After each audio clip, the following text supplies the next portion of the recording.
ko kugira inama umuntu kiba ari ikintu cyiza cyane kubera yuko rimwe na rimwe turahura n'ibibazo kandi bikatugora gutorera inyishu ariko kandi rero iyo tugishije inama biba ari byiza cyane kuruta kuba twebwe two kwifatira ingingo mu kuziganira udumuni ngera twandikiye rero yifuze ko twomugira inama yanditse avuga ati namahoro kuri Black FM ndi umuhungu w'imyaka 23 mfise ikibazo nifuze ko mungira inama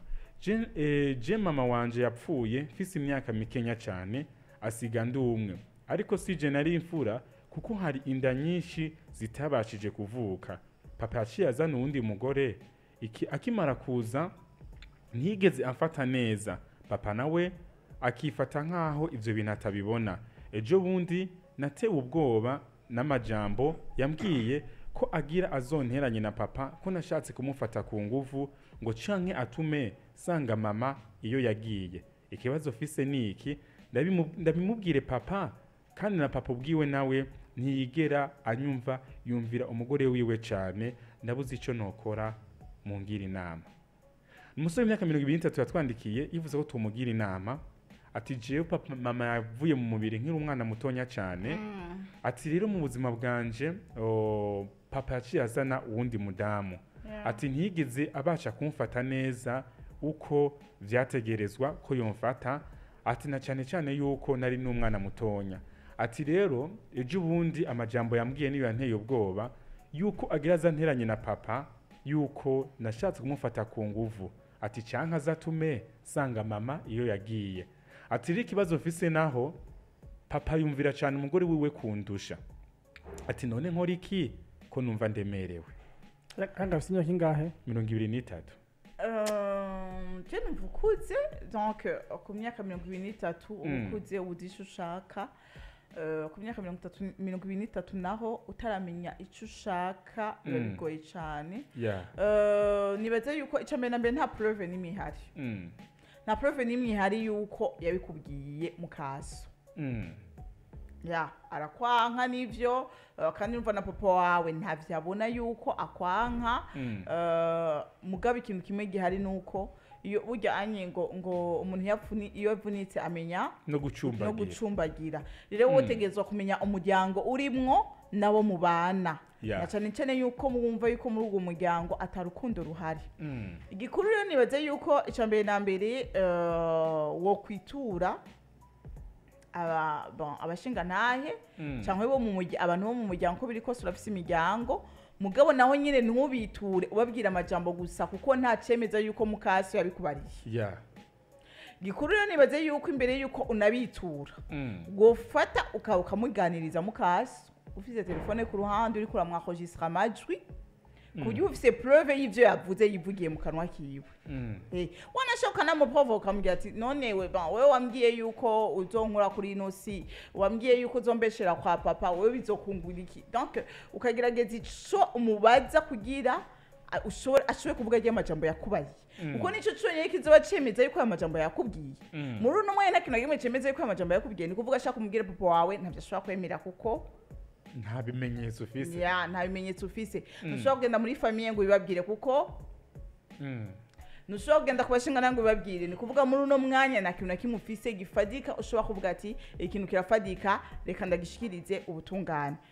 mugabo rero cyo no kubwira abantu rondera igifadika icyo ushobora kwerekana yuko izo menace yazikugizeko icyo ushobora kwereka umuvyeyi wawe icyo ushobora kwereka umuryango aho ni uzoheza ukahayajisa kuri uno mwanya abantu utekereze wige strategie ushobora kubikoramo na cyane cyane yuko numvise uri umuntu ukuze wati ikintu kimwe jewe naguciriyemo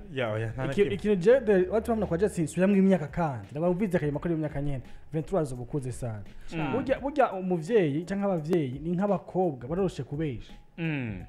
bose kubesha ko mutera nabantu iyo wabonye umwana wabo ari seriye naho bacagukunda ukoyebwa buseriye bwawe ingenda winka karorero uza kenshi iyo wakoze nk'ikosa cyangwa umaze iminsi witwara nabi uca muganga muvyeyi akamubwira ati papa namustasanga apitisa ndashaka tuvugana tukuburi he anana uzo kuza ndashaka kwicarana abo kudakwica muvuga mukicarana mugasanga muguriye amutsemwe canke zibiri mukaca muyaga ndishaka ivyo rugomba papa wanje urabona biragoye burya abana dukura mu bintu byinshi dore ibibazo byinshi natwe tutabafise babigoye ugaciringa down niko mvuga stade y'ibintu by'ibibazo wagiye n'umuvyeyi wawe dufate nk'akaroro umaze iminsi witwara nabi bakoze amakosa kandi batira burya ari umuvyeyi je hajya anagiranje ngo amakosa nanje ntabizi ko barashaka kubigwamwo ariko usanga nabigomwe uko nyene nshaka mbabarire no kuri jewe ntari kifise norenza ko ndi umwana badagomba hafi kuyo mpanura ndagushimira no kuri ntacu udakora kunukunuka para ko papa wavuga akaca avuga ufite bipfira ndaho bwini he najya mu mwana atahamuhira papa yavuga ati utahusiga tahabwije tujeje tahabwije tije uzokugana nje uzondaba muko urumva deja muri ico kiyago cyuyo muhungu na mu muryango nta kiyago kihari ndiko ndakizako bivana ngiye mu gwitwara imbere ya se wiwe ushaka gusanga mu gwitwara nabi imbere ya se wiwe buryo umuvyira akunda kumviza umwana mwumviriza nawe je bana ko bavyeyi wanje na jewe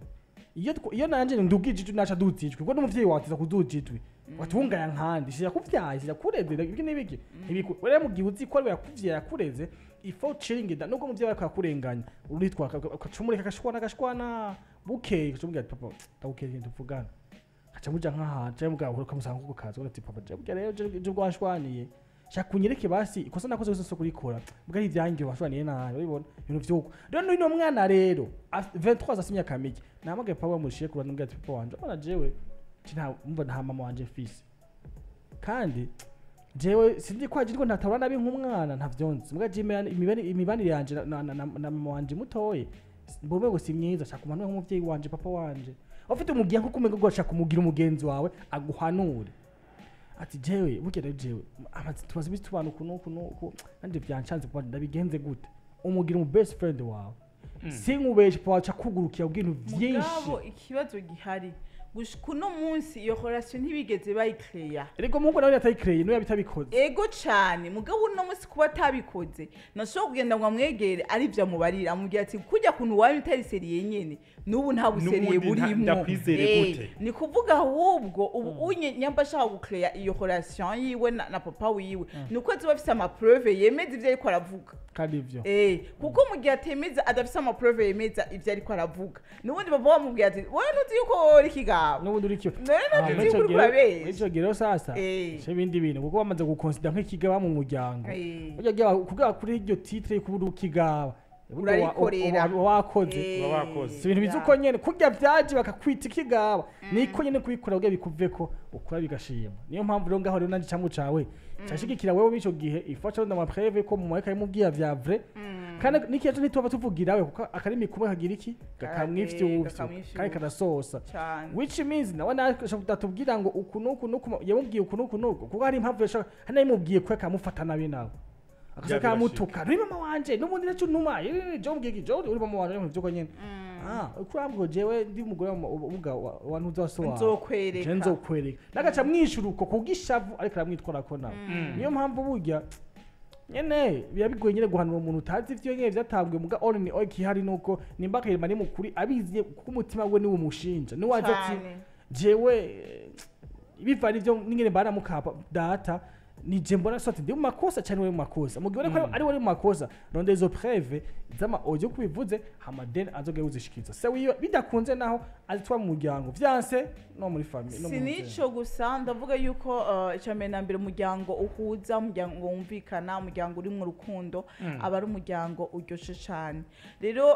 nta mpamvu nimwe yuko boguma muri zo egeregere umwe kwega ubamfu ndakwega iburyo ahubwo gikuru nuko ku myaka 23 yiwe yo kwiga gutora solution y'ivyo bibazo biriko biraca mu rugo na cyane cyane wumva yuko nubwo mama we yamuvyaye hari abandi bana bavutse kuri uwo mugore kuri memoire ya mama wiwe avuga ati ndumwe je ndabizi yuko ndumwe umuryango wanje n'uyu nyene uri ngaha anye reka ndabingenda vyitwaramwo kugira ushobore kugira relation nziza na papa wawe n'uwo nyene n'ugusigaranye rero iga kugira relation nziza kandi base izoba kuko ngene uzobuvyitwaye mu situation ndabona yuko umwanya utujanye